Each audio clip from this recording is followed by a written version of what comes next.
So hey everyone, welcome back to another quick and very interesting tutorial. Where in this quick tutorial I'm going to show you, if you are not seeing the charging time while connecting to the charger on the lock screen of your latest iOS 26. Now in order to fix that, just simply make sure first to connect to the charger, and if you're still not seeing it, just simply go to the settings while connected to the charger, go to this option of battery, and here you'll see this option. Once it gets loads, it will take some time to analyze the battery usage, and here after some time it will show you the amount of time that is gonna take to charge your phone completely. And there might be sometimes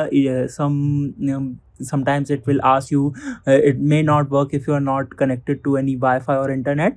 And once you do that, make sure to come back again on the battery option, and here you'll see this option of battery charging complete charging time up to 80% as well, and up to 100% as well. And now if you are again lock your iPhone and unlock it, you will definitely see it on the lock screen as well.